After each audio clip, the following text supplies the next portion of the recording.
Je suis connue comme étant la chevalière de Niamey. D'accord. Je reviens toujours avec grand plaisir ici. J'y séjourne comme à la maison. D'accord.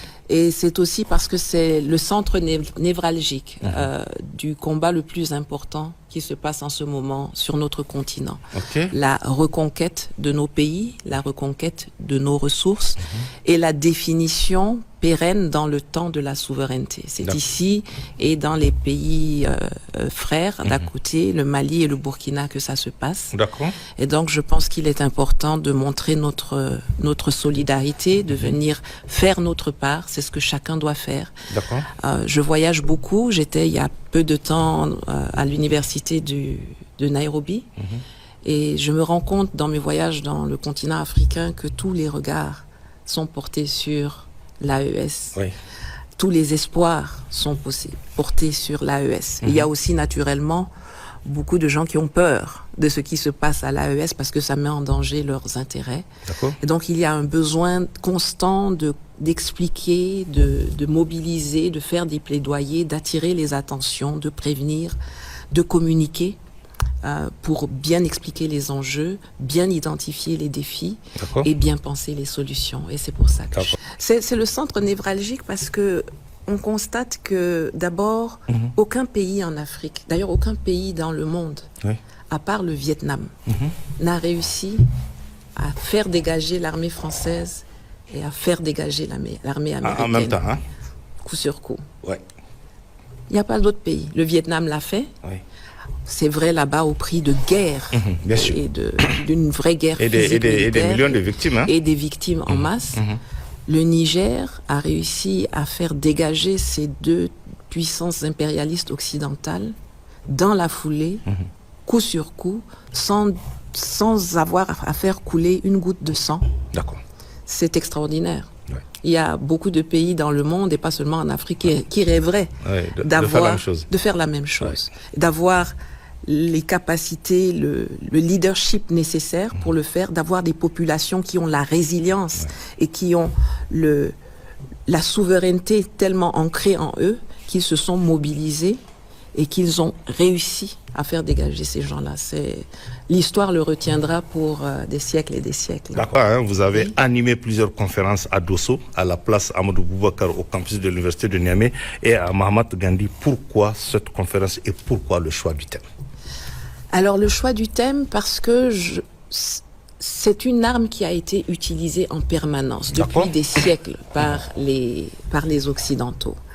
Les Occidentaux ont très vite compris que diviser était la meilleure façon de régner et de durer. Chaque fois qu'ils ont eu à faire face à des volontés d'émancipation, des volontés de maturation de peuples qu'ils avaient auparavant soumis, ils ont divisé pour régner. Et nous sommes actuellement en pleine phase de cela. Ils ont été battus dans le domaine de la présence militaire sur place ici. Mais ça ne veut pas dire que notre adversaire est statique. Ça ne veut pas dire qu'il encaisse les coups et qu'il reste immobile. Il s'adapte. C'est ça. Il se reforme. C'est une hydre. On coupe une tête, il y en a une autre qui bien pousse. sûr. Et je pense qu'il est très important de faire comprendre aux gens qu'on n'est pas arrivé auprès du but. On est au début d'une longue guerre.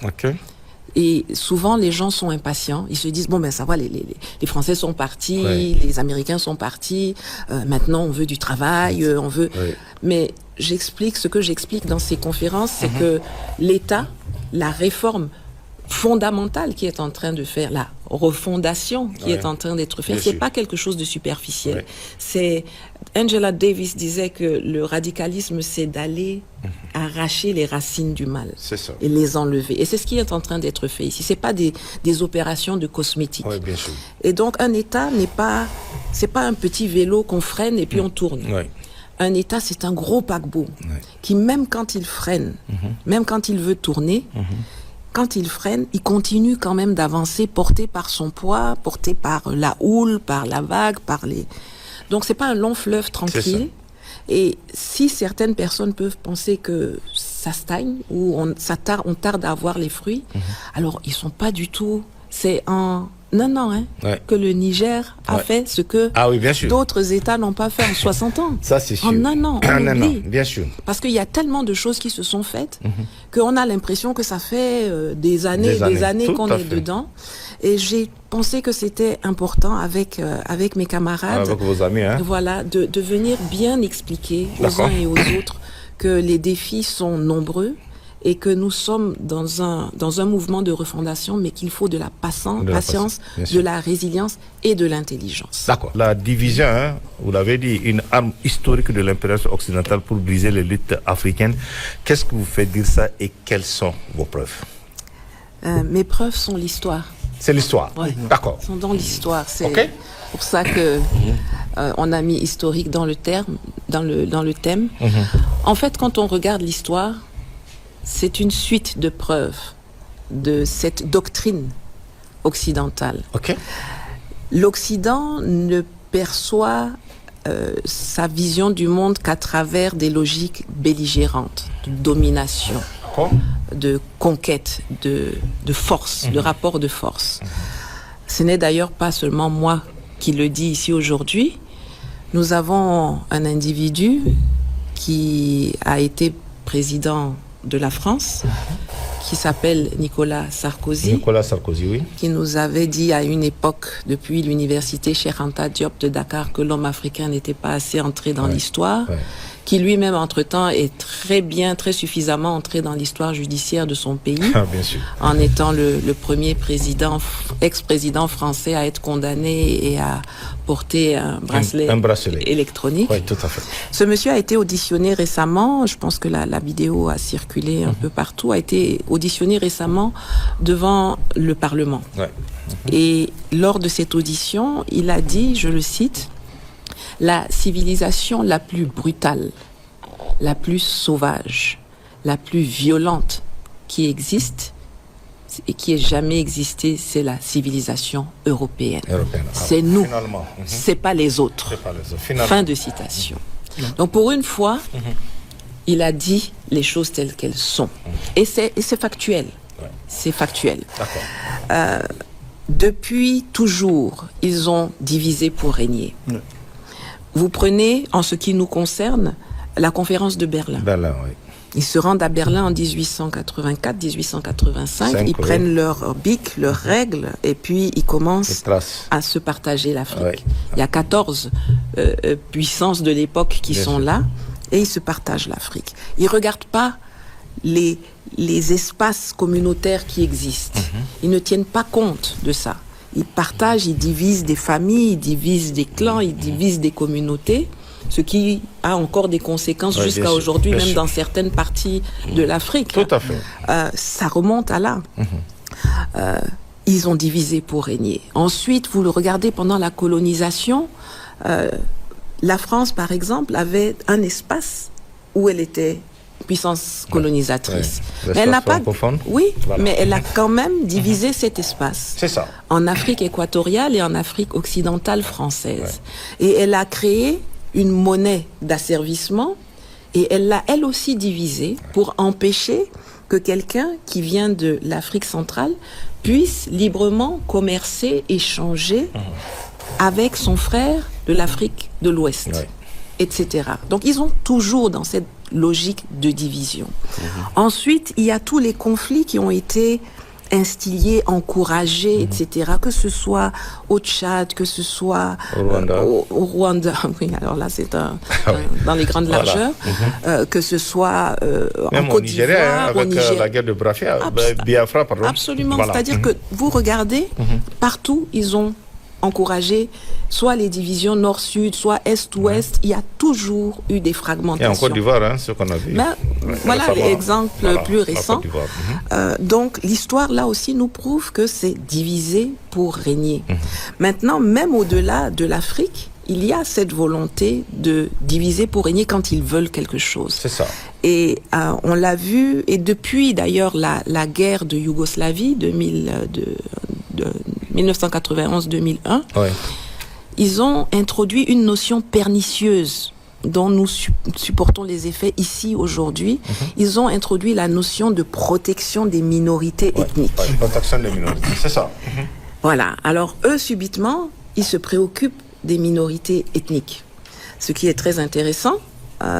Sauf que après la Yougoslavie, ils en font une utilisation géopolitique.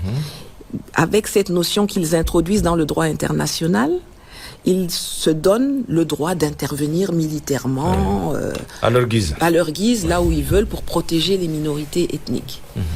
Ils l'utilisent comme moyen de sanction, moyen de rétorsion et en plus donc comme moyen de division. Vous voyez, nous sommes les preux chevaliers, nous on vient vous protéger, c'est les autres qui sont les méchants.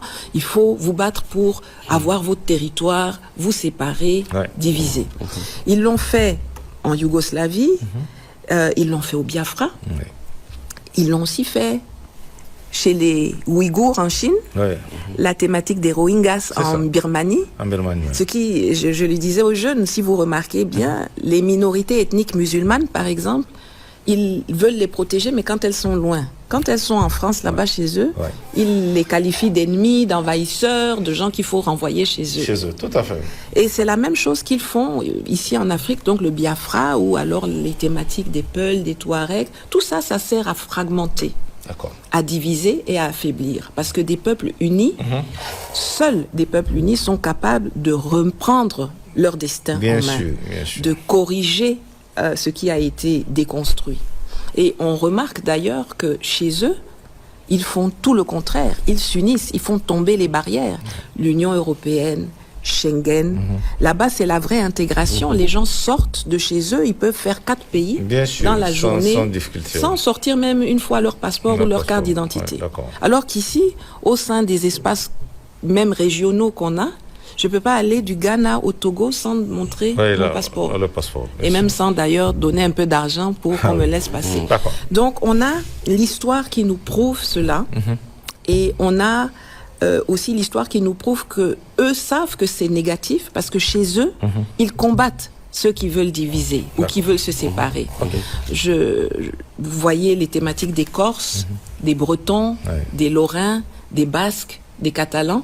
Pas plus tard qu'en 2017 et en 2019, l'Espagne a sorti des mandats d'arrêt internationaux. On était tous là contre Carles Puigdemont, le leader indépendantiste catalan, qui s'est réfugié. Jusqu'au moment où nous nous parlons, il est réfugié en Belgique. En Belgique, voilà. Alors, nous, ici, on encourage des gens à dire séparez-vous, séparez-vous, il faut couper ici, il faut tracer ici. Mais chez eux, si quelqu'un parle, c'est pas possible.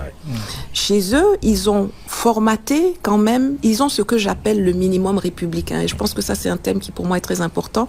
C'est-à-dire que ce qui encourage la division, mes camarades l'ont dit, c'est qu'il y a leur plan là-bas, mais c'est qu'ils ont des relais locaux dans toutes les strates de la société qui continuent d'œuvrer pour ça. Mais chez eux, je vous assure, Monsieur Abdoulaye, vous prenez un milliardaire qui va avec des millions de dollars voir des leaders politiques de l'extrême gauche à l'extrême droite du spectre politique chez eux, vous allez leur déposer de l'argent en disant il faut faire un coup d'État, il faut armer des jeunes pour obtenir la sécession. On va vous envoyer balader, ça ne va jamais marcher. Et il faut, c'est ce que j'appelle le minimum républicain. Ils sont pas d'accord, ils ont des désaccords, ils sont même idéologiques. Ça, on voit les débats, mais ils ne vont jamais accepter qu'un étranger vienne les instrumentaliser pour casser le pays, pour attaquer le pays, pour endeuiller le pays. Jamais. Et il faut que nous, ici, nous fassions ce changement de mentalité qui va se projeter sur plusieurs années. On ne change pas les mentalités comme on change le soulier de chemise. Mais il faut, et c'est ce qu'on essaye d'initier aussi à travers ces cycles de conférences, de faire cette prise de conscience, même si on n'est pas d'accord. La discussion, la recherche du consensus, le débat même, permettent une maturation de la population.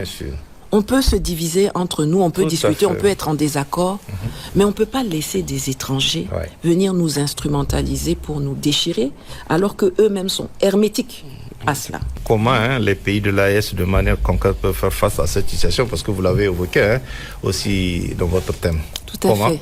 Comment bon, déjà, une fois qu'on a pris conscience que la division, c'est une arme qui est utilisée à profusion, il est bon d'identifier les instruments par lesquels il passe. Je pense que certains ont été évoqués ici, le tribalisme, la division ethnique, la manipulation de la jeunesse, la manipulation des populations en général, la manipulation parfois de l'armée. Il y a les connivences politiques et économiques. Il y a des gens qui gagnent dans cette... Ah oui, c'est devenu du business. Hein, et puis, c'est pernicieux, ça s'infiltre partout, ça crée des cinquièmes colonnes, comme on disait à l'époque. Il passe par la corruption. Tout ça ne passe que par la corruption. Je voudrais même juste ajouter une phrase, c'est-à-dire qu'on parle de la corruption chez nous, toujours, comme si c'est nous qui avions... le monopole de la corruption. Mais la corruption induit qu'il y a un corrupteur et un corrompu. Ah oui, forcément. Et c'est pour ça qu'ils parlent de combattre la corruption. Ils nous disent qu'il faut qu'on combatte la corruption, mais ils corrompent certains pour que ce combat n'aboutisse jamais. Donc, il faut identifier les différents instruments qu'ils utilisent. L'intoxication, les fake news, c'est pour ça que la communication, ce que vous faites ici avec les débats, c'est très important. Les nouvelles, ce qu'il nous a raconté tout à l'heure, la manipulation qui a eu lieu avec lui, ça part tellement vite avec les réseaux sociaux. Abder l'a dit, les images sont vraies, mais l'histoire qu'on raconte autour est fausse. Donc, ce mélange, ce micmac entre le vrai et le faux qui se propage, et puis chacun en parle à sa façon, et puis une petite étincelle devient un incendie. Ah oui, bien sûr. Donc, une fois qu'on a identifié les instruments par lesquels il passe pour diviser, il faut naturellement mettre en place des stratégies pour les désamorcer. C'est-à-dire que tout ce qui est discours haineux, etc., il faut tout de suite déconstruire, stopper, sanctionner, sensibiliser. Ça, il ne faut pas durer. Il faut travailler pour la lutte contre la pauvreté, parce que ventre affamé n'a point d'oreille. Et aujourd'hui, on peut malheureusement, aussi bien pour les élections que pour des attaques armées contre le pays, recruter des gens pour des sommes dérisoires. Pour des sommes dérisoires qui ne vont pas leur permettre même d'aider leur famille pendant plus d'une semaine. Alors que ce qui est en train d'être fait ici, c'est quelque chose qui va permettre à la population dans sa globalité de sortir de la pauvreté. Comme ça a été le cas dans les pays asiatiques, dans les années 80-90, les gens qui arrivaient en Europe sur des bateaux comme migrants, les boat people de l'époque, aujourd'hui sont ceux qui arrivent avec les chèques et qui peuvent entrer chez les grandes marques de luxe, pendant que les habitants même du pays tirent le diable par la queue et doivent se contenter des monoprix et compagnie. Donc, il faut bien communiquer auprès des populations pour faire comprendre que le travail qui est fait, ça c'est aussi quelque chose que les États doivent faire, les pays doivent faire, c'est de faire comprendre qu'ils font un travail de fond, de bien communiquer, de bien intégrer la population dans la planification, la stratégie qui est faite. On ne peut pas les laisser dans l'ignorance et savoir que nous on avance. Et les autres vont utiliser ce vacuum pour instiller leur poison. Donc ça, c'est ce que les États peuvent faire. Il faut naturellement avoir une lecture géostratégique de ce qui se passe, parce que le monde est en mutation complète. Perpétuelle, hein? Les alliés d'hier sont peut-être plus les alliés d'aujourd'hui, seront peut-être de nouveau les alliés de demain ou pas. Il faudra mettre des barricades. On le voit c'est exacerbé avec la guerre en Ukraine. Ça a été exacerbé avec ce qui se passe au Moyen-Orient. Il en a parlé en Palestine. C'est encore plus exacerbé avec le retour de Donald Trump à la Maison Blanche qui mélange tout et qui est pour nous en réalité une fenêtre d'opportunité. Nos adversaires classiques. Vous parlez du retour de Donald Trump? Oui. Une fenêtre d'opportunité pour nous? Oui, alors ça peut être les deux. Ça peut être une fenêtre d'opportunité ou un danger. Ça dépend de ce que nous faisons et comment nous utilisons cette lucarne. Aujourd'hui, quand vous regardez ce qui se passe, Donald Trump est venu et ceux qui l'attaquent aujourd'hui, c'est les Européens. Ah oui, bien sûr. Alors, naturellement, son adversaire ultime n'a pas changé, c'est la Chine. Parce que c'est les deux maîtres du monde qui vont se clasher. Mais avant d'aller attaquer la Chine, il est venu, et contrairement à ce que certains pouvaient croire que non, il aura besoin des Occidentaux pour être plus fort, lui, il casse. Il les rabaisse à ce qu'ils ont toujours été, mais ils se sont pas vus comme ça. Il nous voyait comme des esclaves, il leur apprend que eux-mêmes sont des esclaves et que lui n'a pas besoin d'esclaves. Donc il affaiblit l'Europe. Or, c'est l'Europe qui est en première ligne qui a été en première ligne ces siècles derniers pour nous affaiblir, pour nous piller. Donc quand notre adversaire lui-même est dans le drap, oui, bien sûr. Faut pas qu'on reste là à regarder le match comme si c'est un match de tennis et puis on regarde. Il faut que dans cette période d'affaiblissement, de reconfiguration, qu'on travaille sur notre sortie et la consolidation de nos atouts. Contrairement à ce que beaucoup de gens pensent ou croient, nous sommes en position de force. Nous avons les ressources.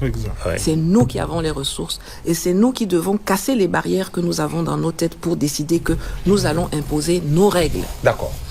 Donc, on a cette position, cette lucarne d'opportunité où nos adversaires ne font plus un front uni, mais sont ratatinés dans le coin KO debout. Si on ne fait rien, si on ne jette pas vraiment les bases, alors c'est pas tout on dit ici de ce qu'il faut faire, parce qu'on va pas donner le mode d'emploi à nos adversaires. On ne dévoile pas sa stratégie. Voilà. Mais si on ne fait pas, si on n'utilise pas rapidement cette lucarne, alors cette fenêtre d'opportunité va devenir vraiment très très dangereuse. Parce que à un moment donné, quand vous voyez la guerre des tarifs qui a lieu en ce moment, les Occidentaux vont dire ok, d'accord, nous on a bien compris que la guerre en Ukraine, on n'a rien dedans. C'est les États-Unis qui vont reconstruire, c'est la Russie qui va reconstruire, l'Europe KO debout. Donc on n'a rien dedans. Vous augmentez des tarifs pour vous payer. C'est vous-même qui avez cassé notre approvisionnement énergétique, qui avez fait chuter nos trucs. Donc, pour avoir l'argent pour vous payer, il va falloir qu'on aille chercher l'argent ailleurs. C'est ça. Et le ailleurs qui est là. C'est où? C'est chez nous. Quand vous les entendez dire qu'ils doivent se réarmer et on les bouscule pour qu'ils se réarment eux-mêmes, qu'ils se financent, la guerre en Ukraine, en réalité, est terminée. C'est-à-dire qu'aujourd'hui, ce qui se négocie, c'est pas un accord de paix, c'est une capitulation. D'accord.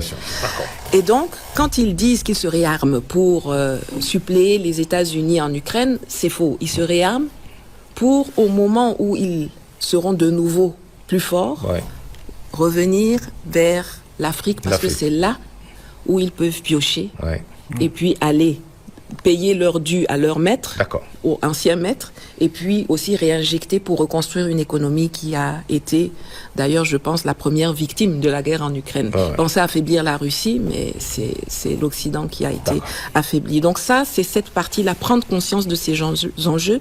Et enfin, pour terminer, chacun de nous, dans les pays de l'AES, il y a les États, il y a les administrations, il y a la société civile, il y a les individus. Il faut qu'on prenne conscience que chacun doit faire sa part. On n'aime pas son pays avec la bouche. On n'aime pas son pays juste derrière les claviers d'ordinateur. Voilà. C'est pas ça. Aimer son pays, c'est d'abord prendre conscience que on doit le protéger. Chacun doit le défendre. Alors moi je suis une avocate du service militaire obligatoire parce que je pense que ça va changer les choses des gens. Vous voyez, quand on regarde, il parlait du Burkina tout à l'heure. Au Burkina, quand vous quand vous faites des propos bizarres sur les réseaux sociaux, IB là, il dure pas d'un mauvais rêve. On vous prend, vous allez au front.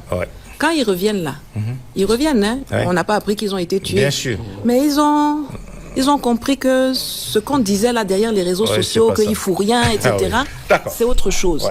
Donc, d'ailleurs, je profite pour saluer d'ailleurs ce qu'on voit ici, ce que vous avez dit tout à l'heure. Ce que j'ai constaté, que je constate depuis que je viens et reviens, c'est l'expression démocratique, malgré la difficulté, les attaques. Depuis le 26, j'insiste, depuis le 26, ça il faut de la Tout le monde peut parler, s'exprimer, que ce soit dans les agoras, que ce soit sur les plateaux télé. Il y a vraiment cette expression. Oui, parce que quand vous dites que vous aimez ce qu'il y a ailleurs, on prend tout. Quand on va aussi vous envoyer là-bas, vous allez comprendre. Donc chacun n'a qu'à d'abord savoir qu'il est lui-même le premier agent du changement. Apprendre à aimer son pays, apprendre à dire « je ne me laisse pas instrumentaliser par l'extérieur pour porter atteinte à mon pays. » J'aime mon pays aussi par des choses très simples. Je jette pas les papiers par terre, je salis pas tout. tu aimes ton pays, tu veux qu'il soit propre, tu veux qu'il soit digne, tu veux que les gens aient une image du Niger ou de l'AES qui soit un peuple digne, un peuple qui est fier, qui est conscient, qui vit pour lui-même, et pas un peuple qui subit, qui se laisse aller, etc. Donc chacun a un rôle à jouer. Il y a des stratégies à développer pour chacun des axes. Quel rôle doivent jouer la jeunesse de tous ces pays, je parle des 3 pays de l'AES, et quel sera votre message en direction des populations de l'AES et des dirigeants? Je vais m'adresser à tous en même temps parce que je suis d'accord avec ce que Abder a dit. C'est pas seulement la jeunesse qu'on doit targeter, c'est tout le monde, c'est le système. Il faut que ça ruisselle. La souveraineté, c'est un concept, mais il faut lui donner un contenu.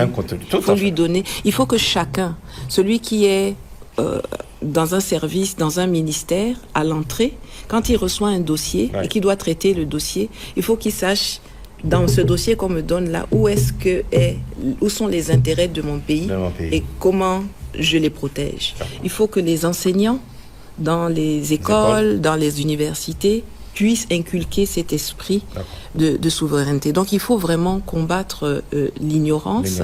Il faut savoir que si vous observez notre histoire, toutes les luttes d'indépendance, puisque dans le thème il y avait aussi les luttes africaines, toutes les luttes ont été sabotées par le fait que nous n'avons pas suffisamment ancré et défini les concepts pour lesquels nous nous battions. Nous sommes battus pour les indépendances dans les années 60. Et finalement contraints et forcés, ils nous ont octroyé l'indépendance, comme si l'indépendance s'octroie. Et donc, qu'est-ce qu'ils ont fait? À côté des vrais indépendantistes qui se sont battus, ils ont créé de nouveaux indépendantistes dilués, javelisés, qu'ils ont mis. Et puis, c'est à eux qu'ils ont donné, en fait, le pouvoir. Et puis, tout se passe chez nous par cycle de 30 ans. Il faut que chacun en soit bien clair. Après, dans les années 90, on a eu la démocratie. Bien sûr. Les peuples, au bout de 30 ans, ont constaté que non, les indépendances, là, ça nous a rien apporté de nouveau. Il y a eu de nouveau ce soulèvement aspirationnel. Vite, on s'est dépêché, on a dit on va faire la démocratie. Alors, il y a ceux qui voulaient la vraie démocratie, ce qui est le pouvoir du peuple par le peuple et pour le peuple, ce que vous avez fait ici dans les assises. Parce que c'est des décisions que vous avez discutées, vous vous êtes entendus, et puis elles ont été mises en œuvre. Voilà, c'est un dialogue, des décisions souveraines. On dit le peuple souverain. Donc, vous avez fait, les gens avaient espéraient la démocratie, donc le gouvernement du peuple par le peuple et pour le peuple. Qu'est-ce qu'ils nous ont donné à la place? Le multipartisme. Et comme Abder l'a dit en entame, ils avaient leurs gens au pouvoir et leurs gens dans l'opposition. Et puis rien ne bouge. Même quand il y a une alternance, c'est le système qui continue. Et 30 ans plus tard, 2020, qu'est-ce qu'on a maintenant? Nous, on se rend compte que ni leur multipartisme, ni leur pseudo-démocratie, ni les indépendances bon marché qu'ils nous ont données ne fonctionnent. Alors aujourd'hui, on dit le souverainisme. Mais si on fait l'erreur de ne pas ancrer, de ne pas lui donner un contenu, de ne pas le définir, de ne pas le propager à tous les niveaux, de faire que chacun sache mon pays d'abord. Mon pays d'abord. Après le reste. Ce qu'on va faire là, dans 30 ans, il y aura de nouveau des gens. Nous, on sera peut-être à la retraite quelque part. Et il y aura des gens qui seront sur un nouveau plateau. Et qui vont une énième fois reprendre ce flambeau. Et on ne va pas avancer. Moi, je considère qu'il faut que les populations, les jeunes et les moins jeunes, sachent que nous sommes une génération de transition. Nous avons vu clair dans le jeu. Nous commençons à comprendre. Et nous mettons le bras pour chercher la clé de l'autodétermination et la donner. On va brûler nos mains. Oui, bien sûr. Mais c'est les générations qui viennent là. Qui vont profiter. Qui vont émerger comme complètement libérées de l'intoxication, des carcans qu'on a mis dans notre regard. Et donc, pour terminer, je voudrais dire que c'est souvent parce que nous sommes couchés que nous pensons que les autres sont grands. Ici, dans ce pays, vous vous êtes levés. Et je ne veux pas terminer sans aborder un thème, parce que je vous le dis, je vous le répète, et si ceux qui analysent la situation le savent, on est en guerre. Les gens vont revenir nous conquérir violemment. Et quand ils reviendront, ce ne sera pas pour 20 ans, ce ne sera pas pour 40 ans. Ils vont venir pour rester. Alors eux préparent la guerre, mais eux exigent que nous, nos militaires, qui ont pris leurs responsabilités, qui sont les mieux habilités à nous piloter dans cette période de guerre continue, prolongée qu'on a devant nous. Eux, ils veulent qu'on les remette vite en dehors des choses pour avoir de nouveau des civils qu'ils savent et peuvent manipuler, etc. Je ne pense pas que dans nos pays, là, il y ait des personnes plus habilitées que ces militaires-là. Dans les 3 pays Dans les 3 pays. Parce que c'est pas le militaire en tant que tel. Parce qu'on a des militaires ailleurs, là, qui font partie du système. On l'a même vu au sein de l'AES. Damiba, c'était un militaire du système pour empêcher. Donc, mais ici, dans l'AES, en ce moment, on a des militaires patriotes qui sont allés au front, qui sont équipés mentalement. C'est-à-dire que quand on regarde la situation, on se dit, ceux d'en face, ils ont plus d'argent que nous. Ils ont des armes plus perfectionnées que nous. Ça peut être vrai. Hein, même si on avait le temps, je débattrais, parce que nous avons les ressources. Eux, ils ont l'argent. L'argent, c'est du papier. Tu imprimes. Mais nous, on a les ressources et costauds. Et donc, si on prend conscience qu'on est en position de force, on peut l'utiliser comme levier. On va dire, ils ont les armes, d'accord. Peut-être qu'on a un retard à rattraper là, mais même là, dans cet espace sahélien, on a des cultures de forgerons, de faire ceci. Mais ce qu'ils n'ont pas plus que nous là, c'est la résilience.